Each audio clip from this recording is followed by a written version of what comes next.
नमस्कार, मी प्रणिता बोरसे. आपण पाहत आहात TV9 मराठी आणि बुलेटिनच्या सुरुवातीला एक महत्त्वाची बातमी आहे. परळीत वाल्मिक कराडचे समर्थक आता आक्रमक झाले. परळीतील वाल्मिक कराड समर्थकांचं आंदोलन सध्या सुरू आहे. वाल्मिक कराड समर्थकांकडून सामूहिक आत्मदहनाचा इशारा देण्यात आलाय. कराड समर्थकांकडून बीड पोलिसांना निवेदन देखील देण्यात आलंय. कराडवर चुकीच्या पद्धतीने कारवाई होत असल्याचा समर्थकांचा आरोप आहे. तर वाल्मिक कराडच्या आई देखील या आंदोलनात सहभागी झाल्यात. परळीत हे आंदोलन सुरू आहे. परळीत वाल्मिक कराड समर्थकांचं आंदोलन. बीडमध्ये वाल्मिक कराडचे समर्थक आता आक्रमक झालेले आहेत. तर वाल्मिक कराड यांना चुकीच्या गुन्ह्यात अडकवण्याचा प्रयत्न होतोय असा वाल्मिक कराड समर्थकांचा आरोप आहे आणि वाल्मिक कराड समर्थकांकडून बीड पोलिसांना निवेदन देखील देण्यात आलेलं आहे. सध्या आंदोलनाची ही थेट दृश्य आपण पाहतोय. बीडमध्ये वाल्मिक कराड समर्थकांचं हे आंदोलन सुरू आहे. तर परळी पोलीस स्टेशन बाहेर कराड यांच्या आईचं देखील आंदोलन सुरू आहे.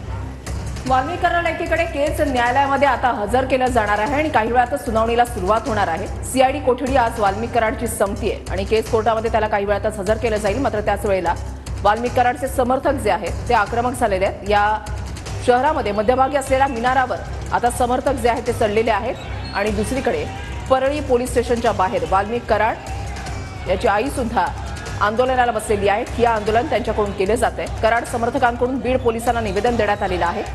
चुकीच्या गुन्ह्यामध्ये वाल्मिक कराड याला अटकवलं गेलेलं आहे असा आरोप, असा आक्षेप जो आहे तो समर्थकांकडून घेण्यात आलेला आहे आणि मोठ्या संख्येनं आता वाल्मिक कराडचे समर्थक जे आहेत ते शहराच्या मध्यभागी असलेल्या या मिनाराच्या परिसरात जमलेले आहेत. खंडणीच्या गुन्ह्यामध्ये वाल्मिक कराडवर अन्याय झाल्याचं पारुबाई कराड, वाल्मिक कराडच्या आई त्यांचं म्हणणं आहे. माझ्या मुलाला न्याय द्या, पारुबाई कराडांची ही प्रमुख मागणी आहे. हे आंदोलन मानलेलं काय मागणी असणार आपली? माझ्या लेकाला निर्दोष सोडा. कशाची खंडणीचा कोण दावे करायले त्यांनी मागे घ्यावा. त्यांचे आरोप देखील करण्यात आले. 2 कोटीची खंडणी मागण्यात आलेली आहे. त्यांच्यावर आरोप दाखल करण्यात आलेले आहेत. त्यांनी आता सीआयडी कोठडीमध्ये आहेत ते. हां, त्यांनी ती कोण क्षीरसागर आहे त्याला अटक करावं आणि माझ्या लेकराचा गुन्हा मागे घ्यावा. क्षीरसागरनं काय केलं नंतर? क्षीरसागरनं चुकीचे आरोप केले तर माझे बजरंग सोनवणे, क्षीरसागर, सुरेश धस माझ्या लेकाला हे गुन्हा करणं अडकायले. तर माझ्या लेकाला काही गुन्हा नसताना माझा लेक देव माणूस आहे. सगळ्या परळीला माहिती. मग ह्या लोकांची कारवाई झाली पाहिजे. ह्या लोकांवर कारवाई झाली पाहिजे. आता काय तुमची मागणी आहे? सरकारला काय मागणी असणार आहे? माझ्या लेकाला निर्दोष सोडवतावर मी इथून उठत नाही. माझा जीव गेला तरी उठत नाही.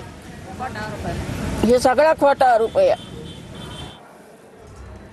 तर आपण ऐकलेलं आहे पारुबाई कराड यांचं म्हणणं. त्यांचं असं म्हणणं आहे की वाल्मिक कराडवर खोटे गुन्हे जे आहेत ते दाखल झालेले आहेत आणि सुरेश धस, संदीप क्षीरसागर यांचं